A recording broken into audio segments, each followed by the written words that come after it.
5, 4, 3, 2, 1. I'm John Miglosh for the Wisconsin DMA and the International Society for Strategic Marketing. You're going to have to get here early. Okay? When you see that notification, I want you in here because I'm not going to wait for anybody. I might wait. I might wait for that guy in Phoenix. We're going to talk about him today. So let's get over to the archetypal picture of the world today. Little Caesars has a slice and sticks option, which I've never seen before, and I think it's pretty cool. Introducing Slices and Sticks. 4 slices of pepperoni pizza together with 8 Italian cheese sticks. A combination as unexpected as the Saxa telephone. Hey, Mom. New Slices and Sticks, just $6. Pizza. Okay, so it looks to me like a pizza sliced 2 different ways in the same box, kind of, and I don't really like pepperoni. But I bet you there's a way to get other things.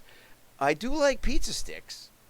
That's interesting, because I always think of it like as a breadstick with pizza sauce on it and stuff.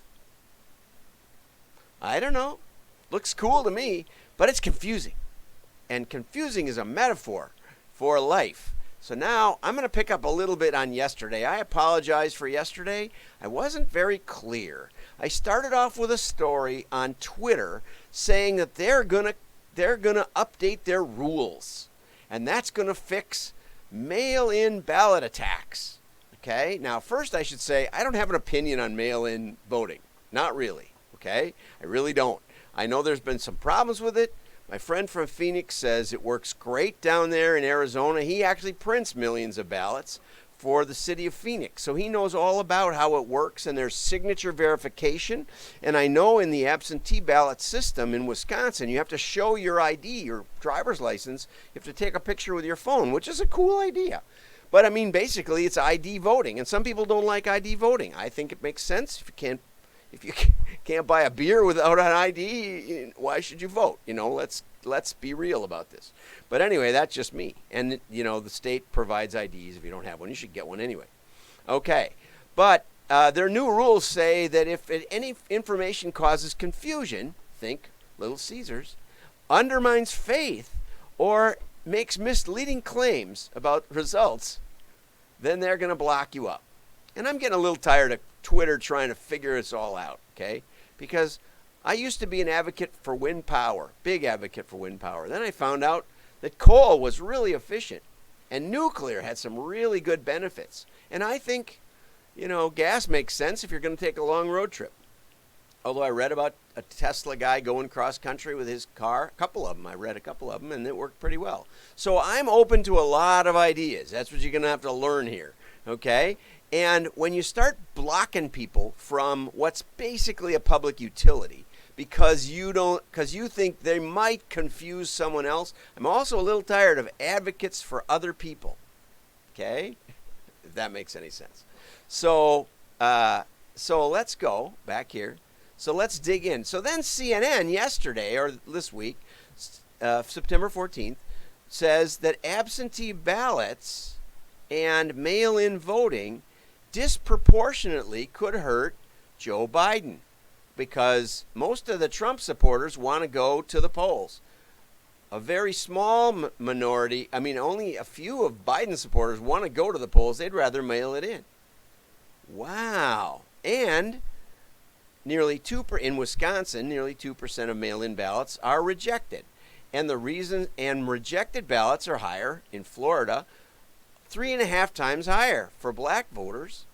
Also for younger voters, racial, ethnic minorities, and lower income voters who move a lot more. Okay? And people make mistakes. So I said, okay, let's just look at the taxes. And so I looked up and I found CNBC said 80% of people missed a step related to taxes in 2018. I'm not saying they're getting audited. I'm just saying they're making a mistake. 80%. So CNN obviously is saying mail-in voting might be a big disaster for the Democrats. Like I said, I'm not against it. Like everything, you do it well, you do it poorly, it makes a big difference. But now is CNN, here's the question, is CNN confusing people? And how does Twitter apply these new rules? What kind of algorithm do they have? And somebody wrote in yesterday and said, how does this apply to marketing? Here we go. Okay, first I want to point out that Wisconsin, the Lodi corn maze, which is one of the best in the state, and you can see how great it is having a tardigrade, which is a water bear in German, but Latin is tardigrade, corn maze, and you can walk around in there and figure your way through it, and that is amazing, okay? What does that have to do with the news? Okay, here we go. We're getting there. Okay, so here's real news from this week. There's a store called Weird Stuff. Weird Seattle retailer Archie McPhee hit an even weirder PayPal problem, foiling tardigrade sales. Okay, he was selling an ornament. What's a tardigrade? Well, it carries with it a little bubble of water. They're only like a millimeter long. But because of that, they can survive in almost any crazy, harsh environment. Okay? So they become, like for the corn maze, it was in honor of the first responder firefighters because they are bringing water to fiery situations. Okay? So now, Archie says all of a sudden, PayPal starts blocking our sales of tardigrade items, tardigrade themed products. Okay? And the issue came to light after an email promoting the tardigrade ornament. PayPal is blocking all transactions containing the word tardigrade. This is from Archie. Okay? This was from the 11th. Okay? Our best theory is that they're jealous because tardigrades are so cute and pretty much indestructible. Why would PayPal hate tardigrades so much?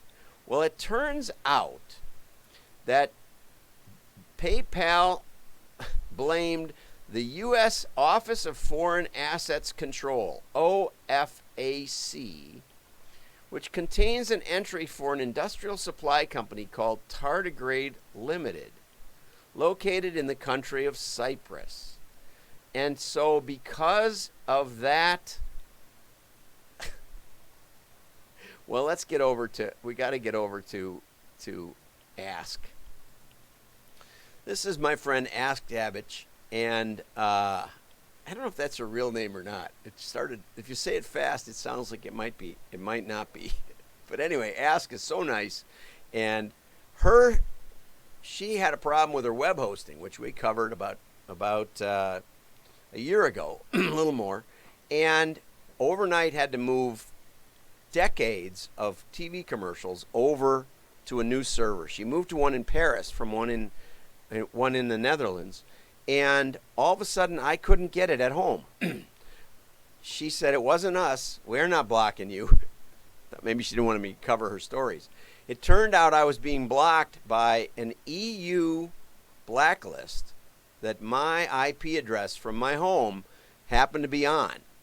Now, I used to send, let's say, broadcast email from my house and had a couple of dozen people from the EU in it, which I have since unilaterally unsubscribed because I haven't gotten any money from the EU, although I have spoken there a few times, and that's been fun. But for some reason, I was on this blacklist. I went to the blacklist and was going to complain to them, and it is not a human-aided blacklist. It just says, yes, you're on it. You can't do anything about it. So I went to my internet provider. I said, I don't have a fixed IP address. Can I get a new one? They said, well, turn it off for a while. I said, I have turned it off for a while. It keeps giving me the same one. I don't want this one. I'm not even sure this one, because it used to change. This one might be randomly generated prior or around 2015, which got me this block list. Or maybe because I went to Europe. I don't know. I don't know why I'm on there. All of a sudden, it turned back on. So the problem solved itself. I don't know how. But I'm getting blocked by a site that's talking about getting blocked by PayPal. Okay, so it actually turns out there's a name for this. It's yet another example of an algorithm being only as smart as the humans who programmed it. Okay, and we're not sure if this if this blocking program is with the U.S. government or if it's with PayPal's implementation of their rules. There's levels of this stuff. But it is reminiscent of the Scunthorpe problem. Residents of the city of Scunthorpe in North Lincolnshire, England, could not create AOL accounts back in 1996 because AOL's profanity filter would not accept their address. I have this problem in Waukesha County, Wisconsin, because we have this weird grid system address that GPSs don't find. And so almost every time I put my address in at home, I get blocked by the shipping systems that say this isn't a valid address. My address back in the 70s, before they changed it, was 1000 West, I don't know, something. It was really a simple address, you know. And I talked to the county. I said, let's change these back. I talked to the Postal Service. The county told me, well, how would the firemen find the fire? I said, the whole rest of the world has regular street addresses with numbers and then a name of a street. Lisbon Avenue it is, 1000 West Lisbon Avenue. I haven't literally used that in 50 years, but I do remember it somewhat. So anyway, Scunthorpe. Ask says that there's another, the word tardigrade goes back to 1777 when Lazzaro Spandalzini named it for the slow motion gait. And she thought at first it was from retarder to retard. And so she thought it was, the word police have campaigned to remove terms like retarded from GitHub. But, you know, in a chemical reaction, retarding a chemical reaction is a real thing. There's a lot of things that are real things, slowing down in chemistry, physics, and engineering. But this is the trouble we're getting into, okay? And your company can get shut down. And then after she went into this thing about retarded, which might be, it turned out that this other idea turned up, that the OFAC is causing PayPal to block it. But what if they were blocking a company called Luna Wolf or something? You know, she points out half of the the clothing and jewelry items in the world would be banned. Moon or Wolf, if that were the banned company name. So it's a real normal word. It's an absolutely usable word. And when we start blocking words to try to aid the faith of others and remove the confusion, your business can get impacted. So let's all take a deep breath. You know, yesterday somebody actually came on here and said that my talk should be prohibited. Prohibited why? Because I say it's serious. Censorship is dangerous. And yet he was arguing that I should be censored because I'm daring to question Twitter. And I'm not necessarily disagreeing with them. I just don't think they can implement it. And that's the worst of it. That when we start to censor, we eliminate the scientific method because you publish and then somebody tries to recreate it and then you publish again. When one team gets all of the reviewers, you know, my first review on my article on the definition of direct mail, the reviewer wrote, this person obviously has no experience in direct mail. But between the two of us, us authors, we had about 30 years experience at least, and machine learning and modeling. So anyway, let's just be careful. Let's take a deep breath. Let's be happy to talk amongst ourselves. And if you really want to take time and think, come to Lodi, Wisconsin, and enjoy the corn maze. I'm John Miglosh. Like and share. Hey, comment. We'll talk about it. Pick a topic. It's helpful. Like and share. Your friends will know you're smart. Have a great day. Bye-bye. Now I have to stop recording.